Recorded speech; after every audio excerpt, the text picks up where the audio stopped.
কালকে সারাদিনটা আসলে খুব খারাপ কেটেছে। বিশেষ করে সেই সাংবাদিক গাজীপুরের তুহিন, তার নির্মম হত্যাকাণ্ড, সেই ফুটেজটা এবং বিবরণটা, তার মায়ের আহাজারি, এগুলি আসলে কোনো সুস্থ স্বাভাবিক লোক এটা সহ্য করতে পারে না। তো যাই হোক, বিলম্বে হলেও পুলিশ এখন অ্যাক্টিভ হয়েছে। সর্বশেষ খবর গত রাতের হলো সিসিটিভির ফুটেজ দেখে শনাক্ত স্বামী স্ত্রী সহ গ্রেপ্তার 4।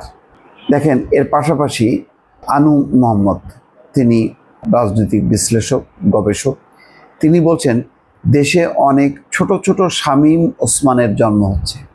শামীম ওসমান মানে এরা হচ্ছে মাফিয়া সন্ত্রাসের গডফাদার, পৃষ্ঠপোষক।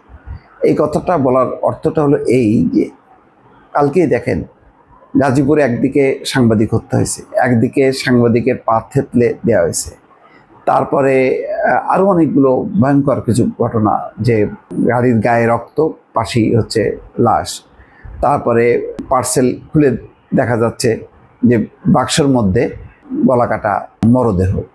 এরকম নানা গা শিউরে ওঠার মতন কাহিনী কালকে অনেকগুলো।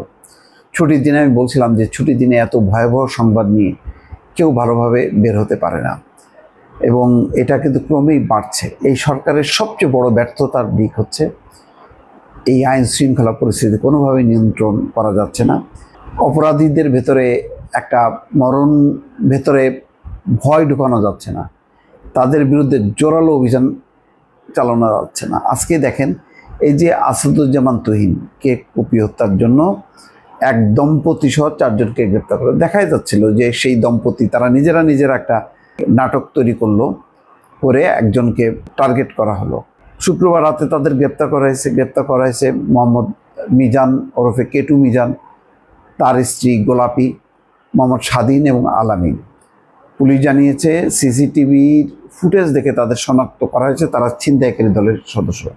আচ্ছা, যদি এই সিসিটিভির ফুটেজ যদি না থাকতো তাহলে বোধহয় এরকম রেসপন্স হতো না। দেখেন, মিটফোর্ডের ওই যে সোহাগের হত্যাকাণ্ড, সেটাও সিসিটিভির ফুটেজ দেখে তখন সবাই আটকে ওঠে। তো এটা ছাড়া কি অপরাধীদেরকে ধরা যাবে না? আগে কি সিসিটিভি ছিল না, তো এত অপরাধ ছিল না ভয়ঙ্কর, এবং এই ফুটেজের বাইরেও তাদেরকে ধরা হতো। এখন মনে হচ্ছে যেন ভিডিওতে ধরা হবে, তারপরে মানুষ আটকে উঠবে, হইচই করবে, তখন পুলিশ যে তাদেরকে ধরবে। তার আগে কেন ধরা হলো না? এইরকম একটা জনবহুল জায়গায় যেখানে ঘটনা ঘটেছে, সেটা গাজীপুরের একটা মেইন জায়গায়, গাজীপুর নগরের চৌরাস্তা এলাকায়। এখানে বলা হচ্ছে যে বৃহস্পতিবার রাত 8:30টার দিকে 5-6 জন দুর্বৃত্ত চান্দনা চৌরাস্তা এলাকায় আসাদুজ্জামান তুহিনকে ধারালো অস্ত্র দিয়ে ধাওয়া করে, যখন নাকি তারা অন্য একজনকে টার্গেট করে তার উপর ঝাঁপায় পড়ছিল। তখন পেছন দিক থেকে সেটা সাংবাদিকতার দায়িত্ব হিসেবে সে ভিডিও ফুটেজ ধারণ করছিল। হঠাৎ করে তারা পিছন ফিরে দেখে যে এরকম ভিডিও ফুটেজ, তখন তাকে ধাওয়া করে। সে একটা চায়ের দোকানে যে আশ্রয় নেয়, কিন্তু লাভ হয়নি, তাকে ধাওয়া করে সেখান থেকে টেনে এনে তাকে কোপায় সবার সামনেই মেরে ফেলে। এই সব ছেলেবেলেদের চেহারাও কত ভয়ঙ্কর, এরা মাদক সেবী নাকি কি সেবী? এই যে ছিনতাইকারী সদস্য, এইরকম জায়গায় তারা প্রায় ছিনতাই করে। তারা পুলিশ কি জানে না এই ছিনতাইকারী, এখানে ছিনতাই হচ্ছে, কারা ছিনতাই করে, এই অপরাধীদের বিরুদ্ধে কি অভিযান চালানো হচ্ছে? এখন নাকি কয়েকদিন আগে দেখলাম যে অভিযান চলছে। কোথায় চলছে, কিভাবে চলছে? মানে এদের মধ্যে ভয় যাচ্ছে না কেন? এরা নির্মূল হচ্ছে না কেন?